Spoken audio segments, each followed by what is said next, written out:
Hello, ladies and gentlemen, and welcome to the Check Out This Record podcast. My name is Frank, and with me is my good buddy Mark. That's me. We're on episode 23. That's right. And this is the podcast where we recommend albums for each other and review them. We have a wide variety of musical discussions. Be sure to check us out on Instagram and YouTube for additional content that will leave you wanting more of our musical goodness and random nonsense. In fact, speaking of YouTube, this is going to be the first time you're going to be able to see our ugly mugs. That's right, folks. This is what we look like. Sorry. But hey, our wives like it.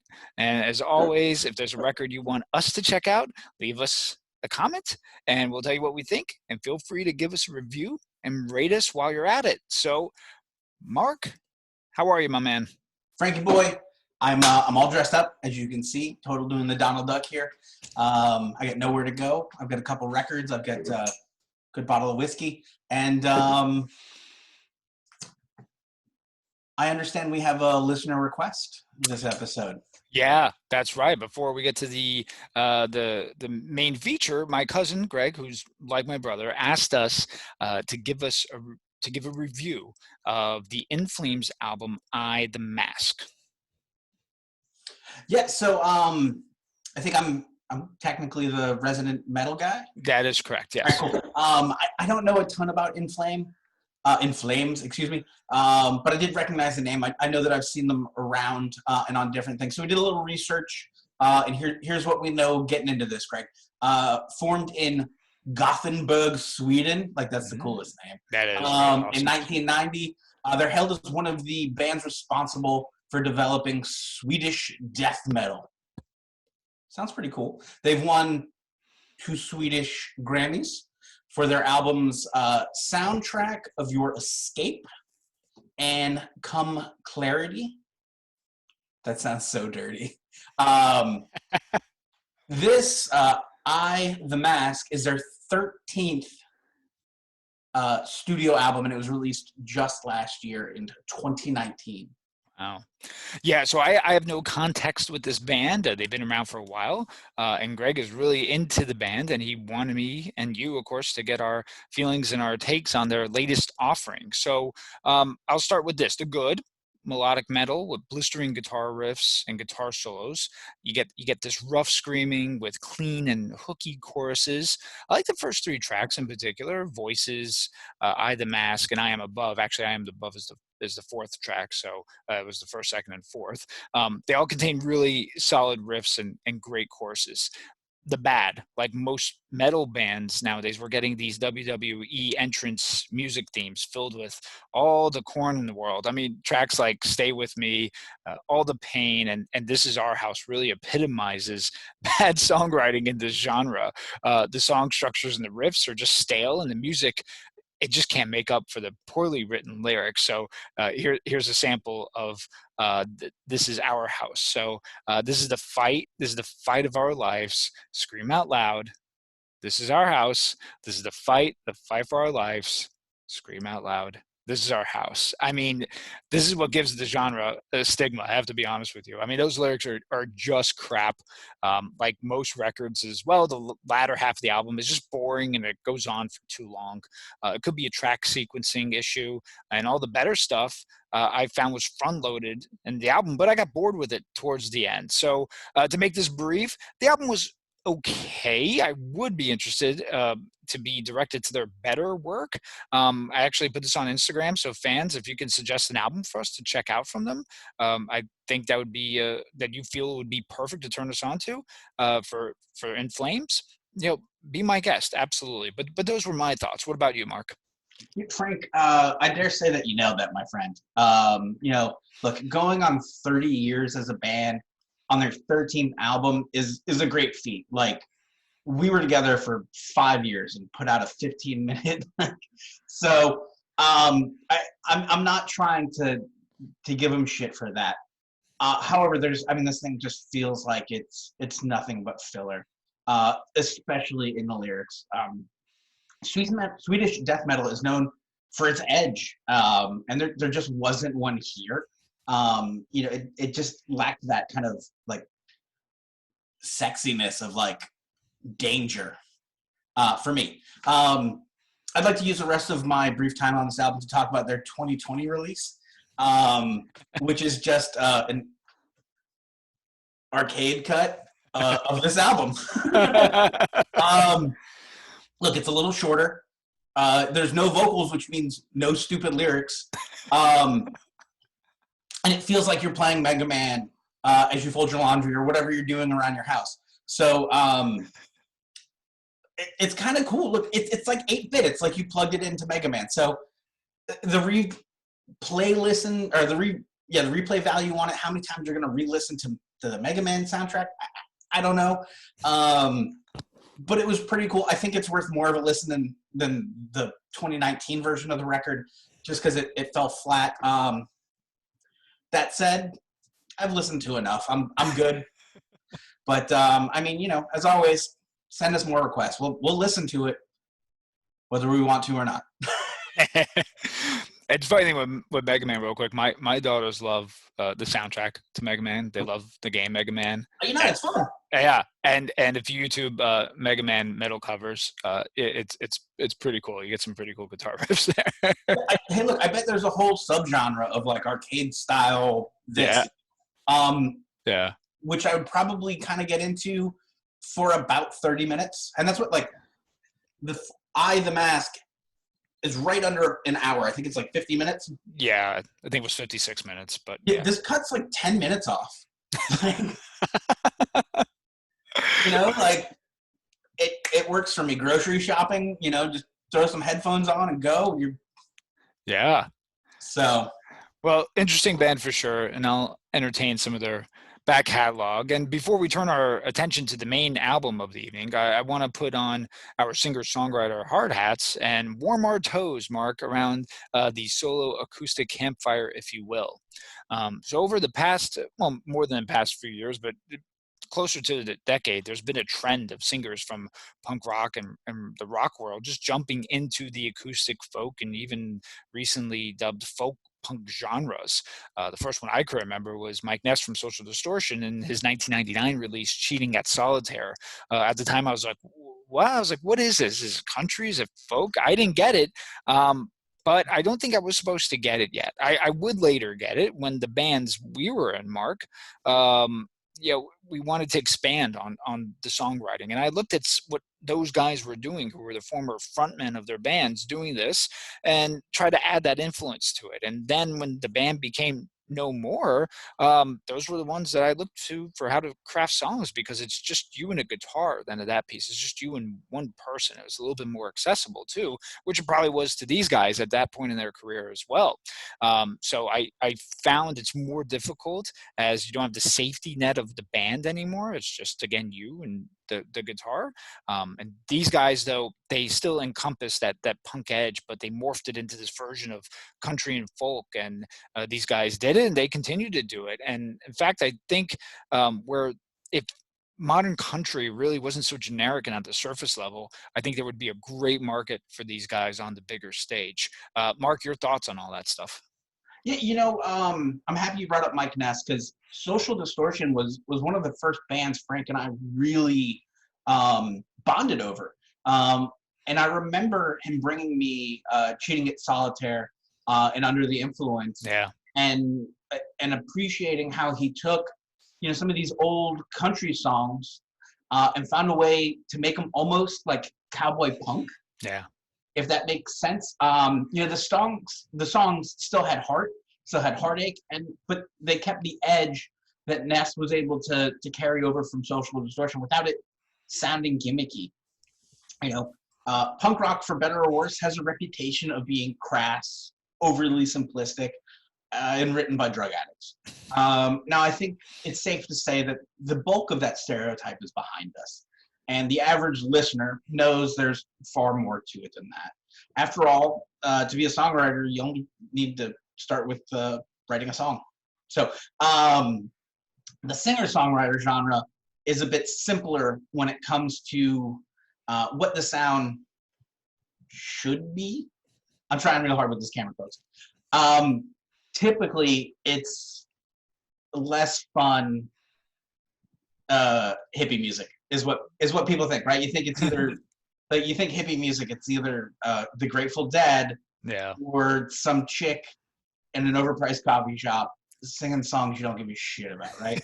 Um, that stereotype's really outdated as well. The simplest way to lay it out would be describe the genre as a solo artist, occasionally backed by a small band that writes and performs most of their music on acoustic instruments.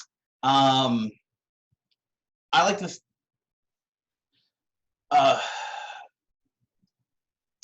it's worth noting that those aren't always the parameters, Sure. but I think that sums it up pretty neatly. Um, Everyone has a semi-unique perspective, right? And everybody has access to an acoustic guitar. I mean, they're, as around the world as trees, they're just fucking everywhere. Um, so it's no wonder that we're getting all these solo and acoustic acts emerging from all types of genres, um, and it's having more steam and more pull through than what was perhaps previously thought for particular genres. Yeah. I think having listened to In Flames just above, we get that melodic heavy metal, right? And certainly, people remember Metallica doing the Symphony of Metallica piece where they kind of brought that classic element into it.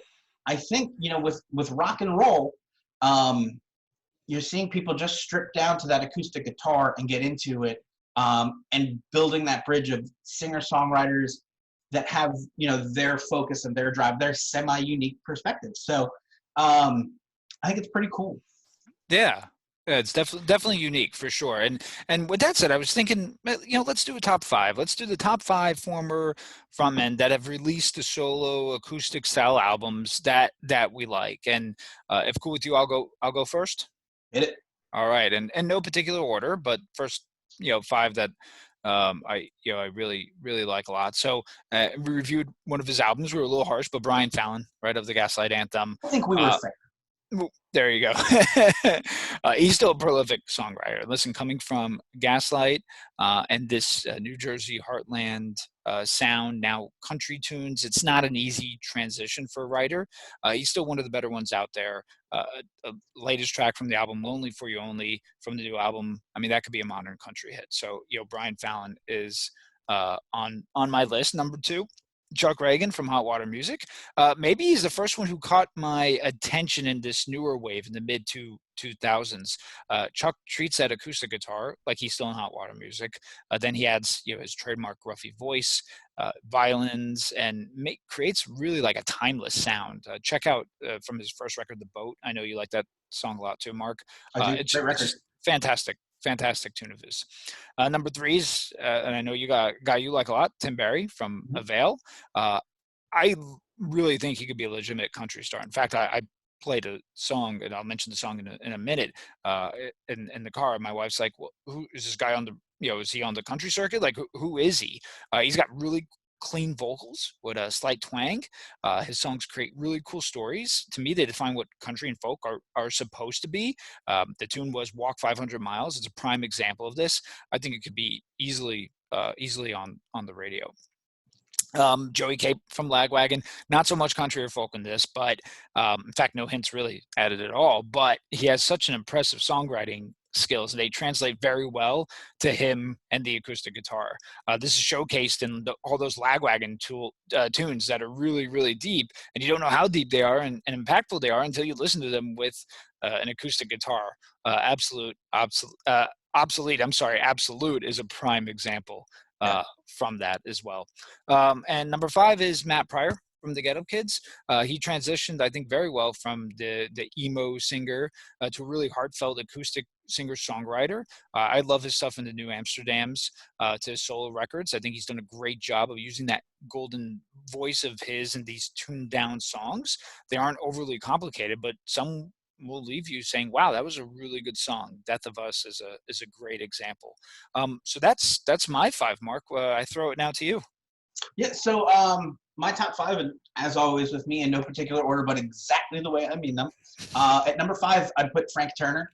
For me, he was the guy that was doing folk, not folk punk, but aggressive acoustic guitar and heartfelt songs. Well, his albums were clean, the singing was great, and he's English, so like it naturally you just like you want to like cuddle him. So Frank Turner. Everything up to um, England Keep My Bones England Keep My Bones is fantastic. The later stuff, he's got some gems, but he's playing more with the full band. Yeah. It's a little bit more of an experience. I think I don't want to say that it's lost its depth, but in mass appeal, you tend to end up in the lower end of the pool. Yeah, and England Keep My Bones. I mean, front to back was just such a good album. Fucking awesome, right? Yeah. Number four, Timmy Time Bomb. Timmy Time Bomb, of course, we're talking about Tim Armstrong from Rancid. Relatively new addition for the list for me. After the Rancid episode, I went back and re-listened to all the Timmy Time Bomb stuff he had on there. From covers to reworking some of what people would call his classics, and his ability to approach them in a brand new way with a brand new set of ears and turn them into something different. Some of it a little jazzy, some of it a little bluesy, some of it a little country. All of it worked though. That's what's really crazy, and it really made me appreciate him as a singer-songwriter a lot more. Seeing that, the beauty of playing these songs and love with just an acoustic guitar and a vocal is that there's nothing else to hide behind. So I think you made a great example with Joey Cape and Absolute Absolute. Sit down and read Joey Cape's lyrics. Yeah. He will break your heart 9 times out of 10, and you'll thank him for it. It's absolutely fantastic. So it was really great to see Timmy Time Bomb or Tim Armstrong do the same thing. Yeah. In just an interesting and unique way. Number 3 on my list was previously on Frank's list is Chuck Reagan. Frank got it right again. I'm not interested in who the better Hot Water Music writer or singer was. Chuck's solo work stands on its own merit fantastically. Absolutely worth it. Definitely check out his records. They're phenomenal. Number 2, Frank got it again, is Tim Berry. Go see Tim Berry live the next time he's in your town. And since that's going to be for a little while, go listen to Raising Hell and Living Cheap live in Richmond. The man's nothing but fucking heart. Scars all over it, heart and cold beer. That's all the man is. He's a genuine picture of what an American singer-songwriter is supposed to be. I think Woody Guthrie would be proud. I'm just going to leave it there. You do what you want with it. Number 1, and this was my, Frank, I'm going to surprise you, is Elvis fucking Costello. Lord and Savior of New Wave. Plays Americana better than anyone alive today. I don't give a shit. You can fight me about it. Go listen to Secret, Profane, and Sugarcane. I'll be waiting for your apology. So good. So good. King of America is also awesome too. And you got me that vinyl, speaking of records, but so good. It's really interesting, right? You look at the history of rock and roll. Yeah. And England's role in it, right? You can't deny that England took what was happening in America with the blues movement and all that stuff and found a way to crank it up. And then it led to this back and forth between musicians that made everything better. Elvis Costello found a way to do it with new wave, blue-eyed soul, Americana. Like, he's a phenomenal musician who can do anything. Yeah, pop tunes. I mean, he even did stuff with Burt Bacharach. I mean, so you get the show tunes aspect in it too. I mean, it's just unbelievable. Yeah. Love it. So here we are, episode 23. My apologies, 23. We're taking a look at a brand new album from a very popular singer-songwriter. He creates narrative folk tunes and then straps on that electric guitar and creates some rockin' tunes. That someone is Jason Isbell and the 400 Units. The new album is called Reunions. He's a very outspoken artist and has become almost a spokesperson for those who don't like modern country. He says there's still a lot of good country out there. It just may not be on the charts. To me, he creates honest and thoughtful tunes that exposes his struggles and struggle to just in life in general. This is the fourth record he's released since his sobriety, and that theme is definitely prevalent in a constant loop on this album. So, Marc, this is why I think you would dig this guy. You ready? Yeah, tell me about him. Because I know you didn't know much about him. So he's outspoken. I know you like that. I do. Because you're an outspoken guy. He has credit in the crowd of the people we like: Brian Fallon, Craig Finn from the Hold Steady, Frank Turner, Greg from the Menzingers. They all love Jason Isbell. He paints nice imagery with his lyrics, and he touches on tougher topics. It's not all sunshine and roses. Me and you talk about that all the time. And Duke plays a guitar, and he tries to evolve his music. So I know you said your initial thoughts of the album was that it put you to sleep. And listen, it's a smooth sounding record. You can put it on the background and chill, have whatever drink you choose. But are these still your thoughts? It's true.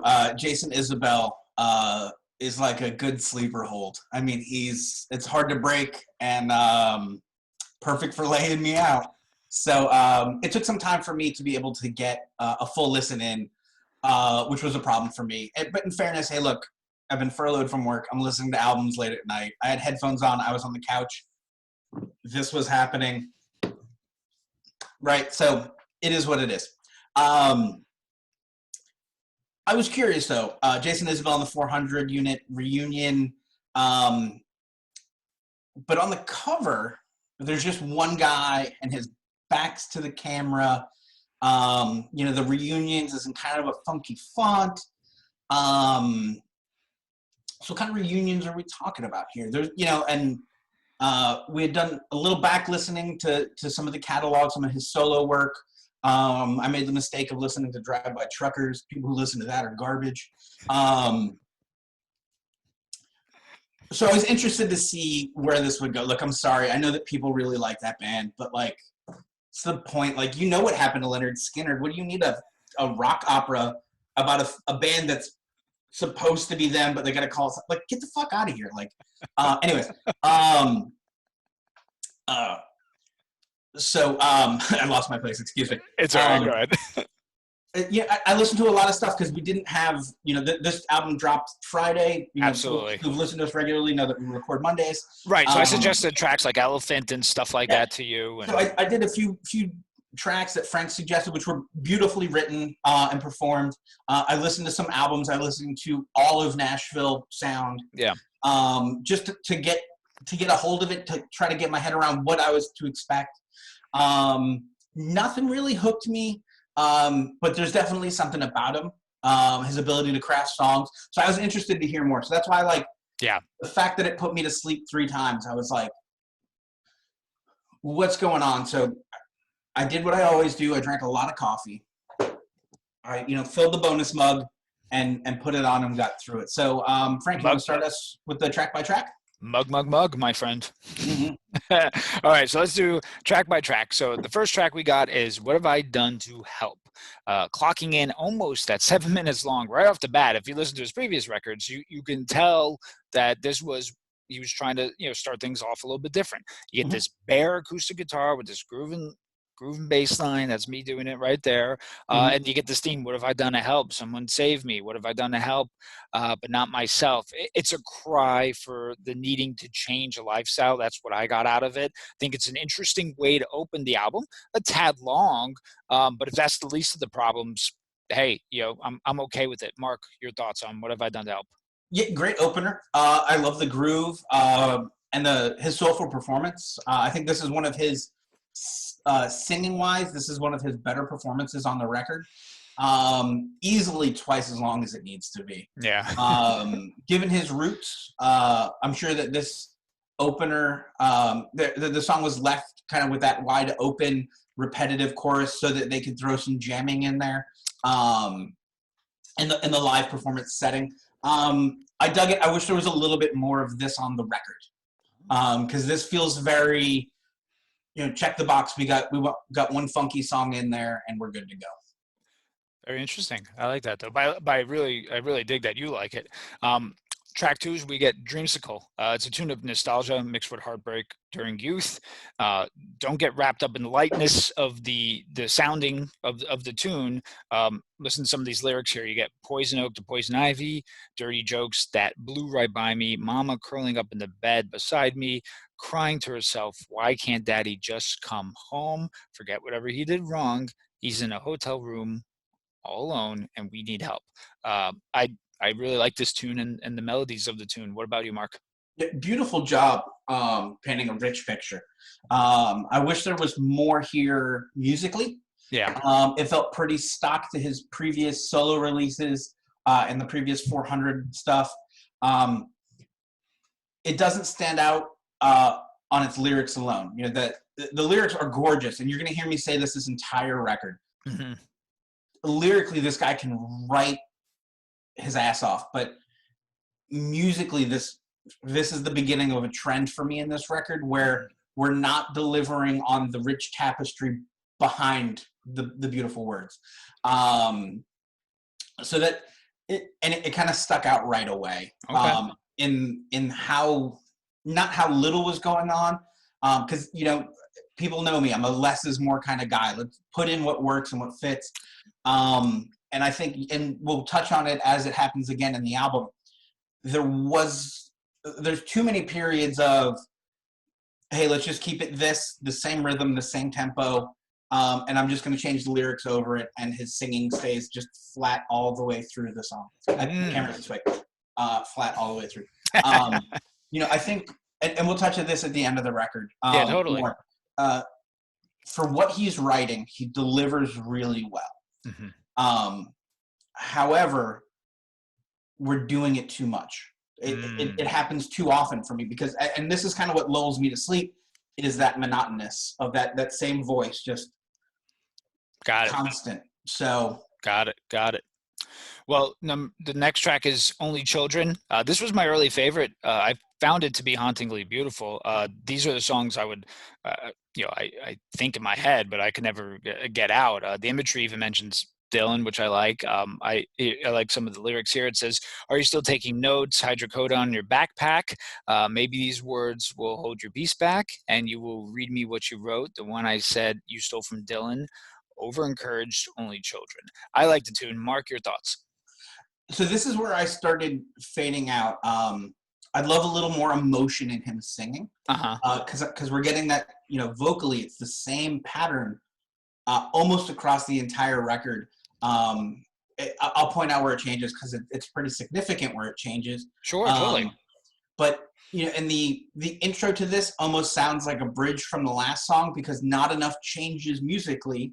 That it's not until the second chorus that you realize it's a different song, and that made these beautiful lyrics really kind of tricky because, you know, they might as well just be on a blank page by themselves as opposed to this static noise behind them that's just the constant, you know, a snare drum with some brushes and, you know, a little piano or a little bass. It really, because, and I went through and read every lyric to every song as I listened through. Sure. Phenomenal. Right. I'd be lying if I told you this one song, the lyrics suck. Yeah. There's a little bit of a balance here between what's he doing musically, how he's singing, and what are the lyrics, and that's where I'm having issues so far.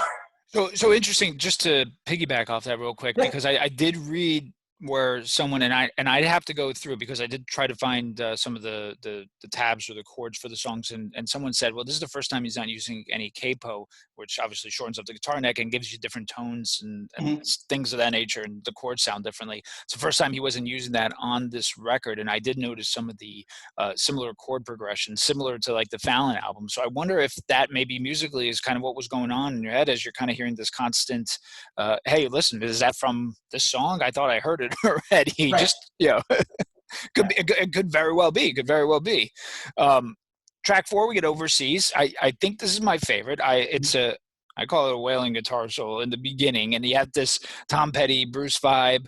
To me, that's a style that I love about these guys and what Jason does. It's a modern rock song without being corny. You get that long solo. I know that's Jason's homage and his infinity to those guys who really could do those solos, as he has mentioned in previous interviews. I think the song's a 10 in my opinion. Mark, what about you? Yeah, I think wailing might be a bit generous of you. I definitely hear the Petty and Springsteen comparison, Yeah. which I applaud. Look, who nobody loves Petty and Springsteen like you and I do. You know, and obviously this guy was really able to deliver that style.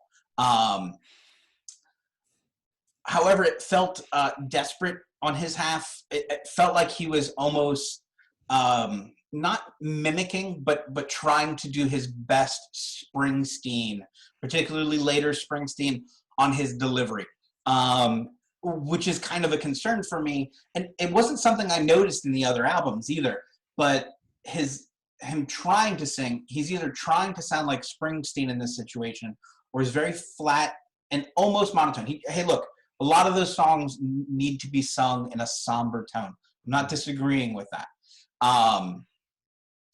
But you've got to be able to find a way to mix it up to keep it interesting. And this, well, the song was definitely rocking, you know, a mid-tempo rocker, but, Yeah. but, you know, had more of that rock flair to it. And the solo is fantastic.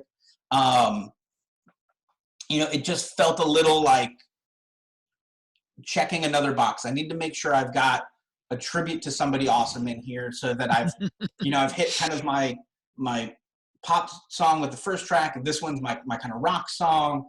And then we're filling in the rest. So that's kind of overseas. Again, you guys would hear me say this every song. Lyrically, it's gorgeous. But Right, but that's not what you were struggling with here. It's not the lyrics at all. right. Yeah. No, I mean, it's not. It's, you know, you know, hey, look, the music was good. It just, the singing felt a little bit stretched. He wasn't quite pulling off that Springsteen. He was almost there, but he didn't quite get it. And then, of course, you know, the big problem with me is whenever I hear a song and it makes me think of another artist, in my head now, all I want to do is listen to that other artist. Yeah. So it became tough because, hey, look, you know, I think these guys are probably comparable lyrically. They do very different styles of lyrics, but they're in similar calibers. But I think where Springsteen can deliver on singing and range and arrangement, you know, this kind of missed the mark for me. Got it. Well, track 5, we have Running with Our Eyes Closed. It's another tune to me. It could show maybe the biggest growth outside the first track. We get this Dire Straits riff. And you know I love Dire Straits, Mark. 10 years ago or 9 years ago, yeah, you told me that Dire Straits would change my life. Yeah. And I probably didn't listen to Dire Straits because I feel like I'm in the same shitty situation. So, Oh, jeez. sorry, go on. No, it's all right. You know, the riff, like mixed with the tone and the way Mark Knopfler would play that's what I'm hearing. I did hear some Jackson Browne in there as well. It's a chill tune for me, but it has heavy lyrical content. That felt a little bit of an 80s vibe in there, which I always dig as well. I think it was a strong track, Mark. Yeah, I'd have to. I would have believed you if you told me that this was a Dire Straits cover. Yeah. Because the guitar tone, I mean, it's perfect. It sounds like a Dire Straits song. Right. Lyrically, I agree with you. Beautiful job. However, the fact that we have another that sounds just like somebody else has me worried, right? Where we were doing a little Tom Petty and Springsteen. Now we're doing a little Dire Straits. I'm not a big Jackson Browne guy, so I couldn't tell you if that was there. Sure. You know, I don't feel like I know what Jason Isbell and the 400 units sound like when they rock. Right. I know what Petty and Bruce and Dire Straits sound like, but these guys don't feel like they have an identity outside of on this record in particular, outside of an acoustic ditty. So got it. Let's turn the record over. Yeah, there you After go. the B Let's turn the side. record After over. the B side. I had a follow question, but you know what? I'm going to get that question towards the end because interested to hear your thoughts. But yes, let's turn the record over now, and we get the song "River." So after like three really good songs, we get "River," and it's cool. I mean, I like the imagery. I always like waters, rivers, lakes, and streams and songs. It's a hard act though to follow, in my opinion, because I really like the three songs prior. It's okay. It's nothing special, but that's kind of all I have about "River." What about you, Mark? It was nice that they added a piano to tracks 2 and 3. Yeah, but this is like I mentioned. It feels like they've got a standard um, setup to go with his songs, right? And they change it by going, all right, this one's got a piano, this one's got a fiddle, this one's got a whatever, and we're gonna mix it up that way and hope that it differentiates it. And it didn't work for me. It didn't work for you. You fell asleep again, didn't you? Probably. Makes me think when you listen to Western Stars. Yeah. I still, you know what? Folks at home, Frank and I, as we just said, absolutely love Bruce Springsteen. I haven't been able to bring myself to listen to that thing yet. Yeah. I think I did like a minute of the first track and went, you know what? I like Bruce's legacy where it is. You're going to leave it there. Yeah. Let's talk about Be Afraid. Yeah, let's talk about it. So another nice sounding atmospheric rock song to me is I like the lyrics. I like the chord notes popping out of those echoed choruses. It reminded me of a song called "The Cumberland Gap" from the Nashville Sound record. I really like his mid-tempo rocker, so to speak. What's your thoughts on "Be Afraid"? Yeah, so I liked this song. One of probably my top 2 favorite songs on the record, because we get a little bit of an identity of what this band sounds like as a rocker, right? Yeah. What's their rock and roll tone sound like? If the chorus was "Don't be afraid" instead of "Be afraid," it would be a hit. And while I like the darkness of it, his lines, "And we don't take requests, we won't just shut up and sing." Who's that for? The drunk guy in the back of the show that we know is going to go home and beat up his girlfriend before bed. I'm like, who's that for? Who's Right. listening to the record and going like, yeah, I love when the singer says that on stage. Like, shut up. And you're not even shut up and sing your song. Say what you've got to say. Have something to say. But I don't need you to like mouth off to the audience on my record. Like, shut the fuck up. And I know that, like, look, we talked about all the artists that are really into him right now and how those guys are going to connect to this. And maybe that's who it's for. I just felt like it was cheap amongst otherwise like superbly crafted lyrics. This like musically, it's the high point. Lyrically, it's the low point of the record. But again, still one of my favorites on the album, just because it got my blood moving a little bit. It had some real emotion to it. I like the emotion verses. I like the way they did the verses there. Yeah, and that chorus, you're right. The chorus is phenomenal. Yeah. It's just that line about like, we don't take requests and we won't shut up and just think like, dude, what the fuck? Like, what are you talking about? Like, yeah. So, that's funny. Thank you. Track 8, we get St. Peter's Autograph. Another touching tale, I think, of one's struggles. To me, it's like almost a sequel of Only Children, and I would view this as the lesser because I really like Only Children. It's not a bad song. I think it's just not my fave. It doesn't really go anywhere for me. What say you on that one? This is a perfect example of a really well-crafted lyrics and an otherwise completely uneventful song. It just sounds like so much of the rest of the record that it's hard to tell apart. Again, this is River and, tracks 2 and 3. And like, I don't know if we're just filling space because they don't know what else to play. So it was, again, it's kind of like this for you and kind of like that, right? Yeah, it was definitely a spike. I mean, spoiler alert, It Gets Easier, I think is probably my favorite song. So the back half of this record is really weird for me. Well, that's the next track. It Gets Easier. It's very clear. Obviously, it's about his former drinking problem. It's a good tune. This actually wasn't my favorite on the album. I don't have much though to say about this one, but I take it that you do. So let's throw it your way. Yeah, like I said, possibly my favorite track on here, other than Be Afraid. I think if Be Afraid hadn't had that line, I'd be a little bit more leaning that way because the chorus really gets you. Yeah. More beautifully crafted lyrics. I like the choice of the electric guitar on its own in the beginning, and it builds naturally when the full band kicks in, and it really works. Musically, the song is really well crafted and comes across as probably musically one of the strongest songs on the record. And I did like, hey, look, I just pointed out 4 songs that all sounded exactly the same. Something as simple as playing those notes on an acoustic guitar and then bringing the full band in behind you can make a huge difference and set it apart from the rest. But what I love about this song is that it sounds like he finally has the right energy behind his vocal performance, and he's passionate about it. Yeah.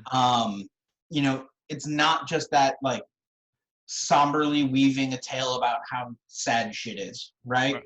And not that I don't believe him when he crafts those lyrics, but there needs to be more of a delivery, and this song finally delivers. He's in the moment with this performance, and I think you can feel that much more. I feel like this live would probably be the star of the show, even though it's not going to be the biggest hit. Right. I think it's going to be the best performance. Cool. So. Well, and then the final track, we have Letting You Go. It's a touching tune for his daughter. It's a folk, obviously in theme, and has a classic country sound to it. I think it could be heard on, again, modern country radio if they wanted to play these guys. In fact, I wish it was on there, obviously, compared to the crap that's on there now. It's the typical closer for the album. Marc, what's your thoughts? It's sweet. It's, this makes half of the album sound exactly the same. So it's nice that we've got a good balance of 5 songs that sound like we're trying to do somebody else and 5 songs that all sound exactly the same. This one is the end of that. Hey, look, once again, beautiful lyrics. There you go. So let's do some final thoughts. My final thoughts is I feel personally it's another strong album by Jason. It's a companion piece to the previous record, Nashville Sounds, which after I get done here, I want to hear if you liked that one better. But I think we get a mix of country and folk tunes and the more rocking tracks, and you get those that are experimental. As always, I like his songwriting, and that's where he shines, and I like how he crafts the songs. The themes resonate with people, and again, it's not all sunshine and roses. It's dark times, it's struggles, and you get glimpses of hope, and that road is then painted for you, and you could take that road to then become better. So I was gonna say, if it's not your cup of tea, we could, I don't know if there's a trend then with these toned down records, but I think you kind of answered then my thought behind it, because I think with you, it's music parody. Like there has to be some sort of music parody and music divide on this album. And that's the theme I was getting. So if you want to touch base on that, but also too, I want to know if you like Nashville Sound better than this record. Absolutely. So let me say for the 400th time right up front, this dude is a fantastic lyricist. I would love to be able to craft words the way he does. However, the music on this album is a problem for me. Yeah. Nothing wrong with how it's played, but with what is being played. 5 out of the 10 tracks have almost identical tempos and nearly identical arrangements, plus or minus a piano or some strings, depending on the song. I wasn't expecting a rager or a barn burner at all. But the songs seemed to blend into a silky smooth, homogenized earful of slumber, white noise, plain yogurt for me. Which is surprising to me given his roots. And not the drive-by trucker stuff. I told you guys that it's crap, and it is. But with the fact that he worked with Fame Studios in Muscle Shoals, and his entire backing band's from Muscle Shoals. If you haven't seen the Muscle Shoals documentary and why Muscle Shoals, Alabama is so important, there's like 3 minutes left on this podcast. Let it finish and then go watch that fucking documentary. It's amazing. Every record that wasn't a Motown record that had any ounce of soul in that period came from there. Leonard Skinner sings about the Swampers. The Swampers were the band at Fame Studio that backed everybody and why they were so important. Yeah, that's true. That's Um, true. so maybe it's a sobriety. We tend to lose a little bit of edge when we're able to think things through. There you go. But I just don't feel the passion um, from a place of of great experience. He's really got this pedigree that should open him up to a much bigger, broader sound. And this album really felt flat. I wonder if he had more time. Excuse me. I wonder if I had more time with Nashville Sound or his, more of his back catalog, if this would have stuck to me more. Right.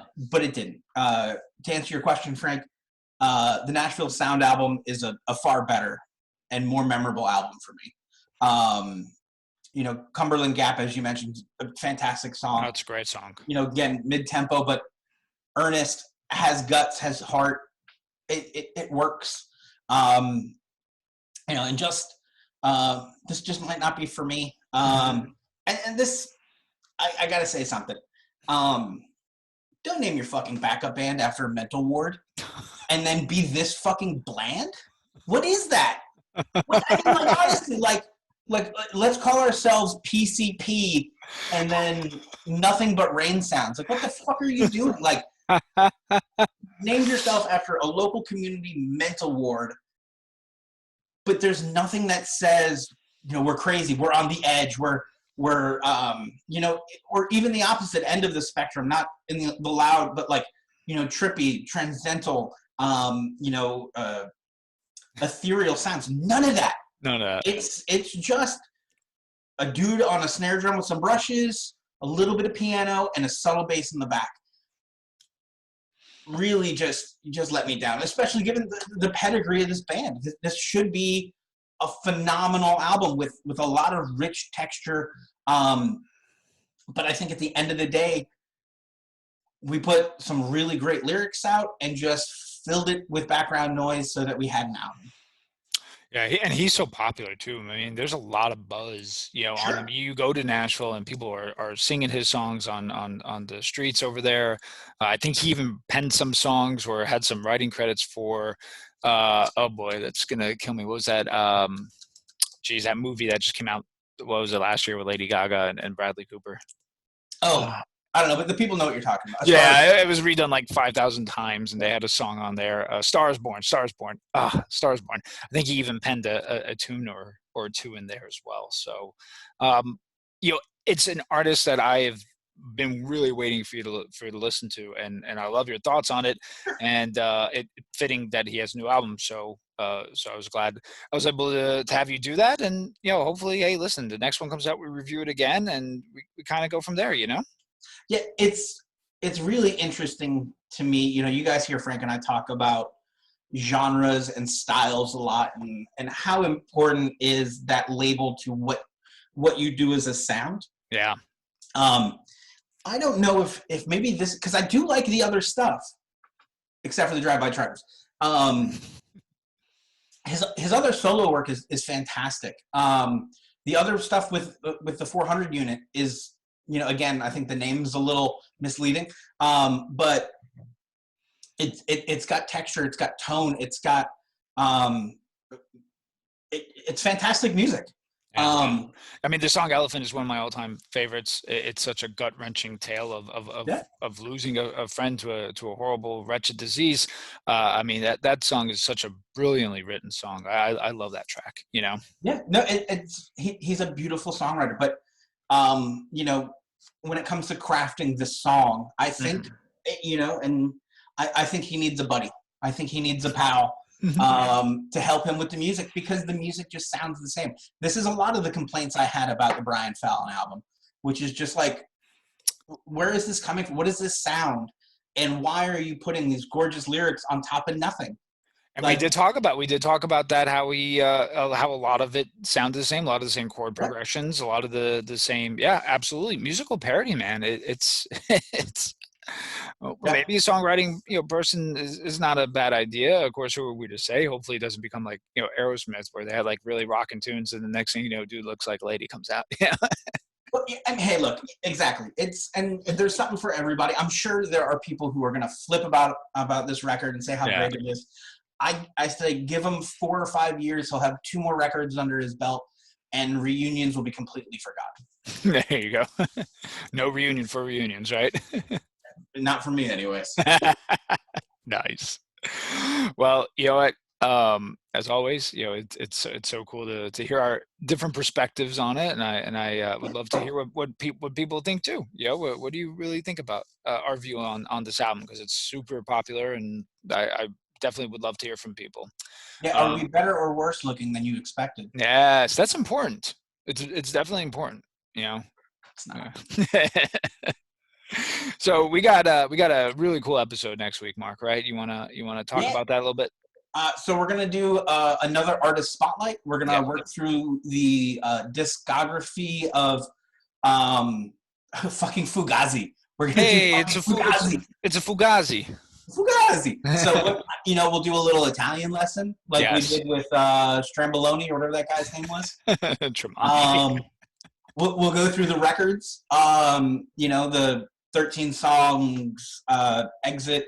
Um, Excuse me. I'm excited. I'm overly excited. So Repeater, Red Medicine, yeah, all those. yeah. We're gonna go through it. We'll touch on the documentary. If you haven't seen that and you want to pregame, check that out. You find it wherever you find documentaries. I don't know what to tell you. Yeah, I mean, this is cool. We're gonna touch. Obviously, we did our Rancid spotlight, but this one, yeah, this band is an enigma. They're an absolute enigma in so many different ways, and their importance resonates not just only with, again, DC hardcore and punk or whatever you want to call it, but just music in general and how they conducted things. And again, the music aspect of what they were creating, this groove based underground type style, it's really phenomenal, and I can't wait to go back, revisit the records. I can't wait to really get some background and insight on them, and really talk about a band that you'll never see anyone wearing a shirt because they didn't make any shirts. Right. Well, and it's interesting because this is, I think we might catch a little shit. This is a musician's band, but hey, Jason Isbell is a musician's musician, so fuck you guys, we're doing it. There you go. This is a band that every band you love loves. So if you're not familiar with them, begin at the beginning and just work your way through. Next week's going to be a lot of fun.